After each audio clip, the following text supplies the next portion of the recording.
Assalamualaikum teman-teman. Perkenalkan saya Fatima Nuratha sebagai CPNS APK APBN di Direktorat Bina Penataan Bangunan. Pada kesempatan kali ini, saya ingin menyampaikan hasil wawancara yang telah saya lakukan serta bagaimana kontribusi yang dapat kita berikan dalam mendukung Kementerian PU menuju tata kelolaan pemerintahan yang cerdas atau smart governance. Yuk kita intip videonya. Kalau PU itu kalau di DPP sebagai pendukung, jadi di PU itu ada beberapa visi, misalkan terkait kepegawaian atau keuangan, kesehatan, informasi itu terkait yang bisa mendukung kinerja dari sektor pemerintah bangunan. Kalau dari awal dari misalkan CPNS untuk CPNS masuk untuk mengelola kenaikan pangkat, cuti, Japung untuk pengadaan usulan diklat sampai ke pensiun. Jadi di kita tuh ada SOP terkait dengan kegiatan kerja, misalkan SOP kenaikan pangkat atau SOP usulan Japung. Terus selain itu juga SOP itu dasarnya itu dari peraturan, ada itu peraturan ASN dan turunannya, kita harus berdasarkan itu. Terus selama ini ada kendala atau hambatannya gitu selama bekerja? Jadi kalau kepegawaian itu kadang kan misalkan saya sendiri nih daftar kepegawaian, jadi ketika loadnya lagi banyak, misalkan nih pas KP nih daftar KP banyak, itu mungkin ada kekurangan pegawai, tapi itu enggak yang total, enggak tergantung waktu masa-masa loadnya ada sih, balik ke sih. Nah kalau tinggal sekarang karena udah ada ini sistem semua ya, itu lebih terbantu sih. Udah base sistem semua ya, berarti pemanfaatan aplikasi digital atau literasi digitalnya ada nih ya, kalau boleh tahu apa aja tuh? Jadi kita dari absensi, awal itu udah pakai aplikasi namanya Gavo. Absensi itu kita bisa absen di mana aja.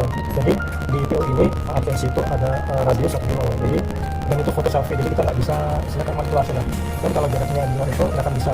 Itu absensi ya. Di situ terkait pengelolaan kita pakai HRM. Di situ terkait data diri, terus usulan kenaikan pangkat, usulan pensiun, itu di situ semua. Nah untuk terkait pengembangan kompetensi, jadi kita ada klub itu walaupun bukan dari kita, itu dari SDM. Jadi di klub itu ada banyak diklat yang bisa teman-teman ini usulkan di situ. Jadi ada dari semua. Juga selain itu terkait kinerja, kita ada kinerja. Jadi untuk setiap kita melakukan kegiatan atau tugas, nanti kita laporkan per bulan di situ. Nanti pimpinan kita menilai. Jadi setiap bulan akan dinilai dan nanti di akhir tahun itu akan menentukan nilai kita. Nah itu juga nanti itu enggak, kalau misalnya jabatan Japung itu akan menentukan nilai yang ada di dia. Itu terkait budaya. Kalau menurut Mas Arif sendiri nih, apa sih yang perlu ditingkatkan, 1-2 hal yang bisa meningkatkan kinerja pekerjaan dari Mas Arif sendiri? Teknis ya, jadi itu tuh lebih banyak faktor teknis, sedangkan untuk teman-teman yang ke saya manajemen itu sedikit sekali gitu loh, sedangkan yang menjabat sebagai aktivitas banyak, tapi untuk kuota pimpinan kuota pelatihan sedikit. Jadi mungkin kalau bisa terkait dengan kompetensi itu dilakukan lah, itu diperbanyak pelatihan terkait dengan teknis itu sebenarnya. Oke deh, kalau gitu makasih banyak ya Mas Arif. Oh iya, sama-sama. Nah, dari hasil wawancara dapat saya simpulkan bahwa peran unit kerja tidak hanya sebatas menjalankan fungsi administratif, tetapi juga memastikan layanan yang diberikan berjalan efektif, efisien, dan sesuai standar yang ditetapkan.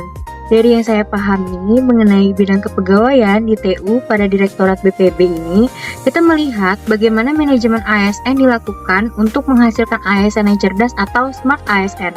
Setiap tugas yang dilakukan, mulai dari pengelolaan data, penyusunan laporan, pengembangan diri, hingga dukungan administrasi berkontribusi langsung pada tujuan besar Kementerian PU dalam menyediakan infrastruktur yang andal dan bermanfaat bagi masyarakat.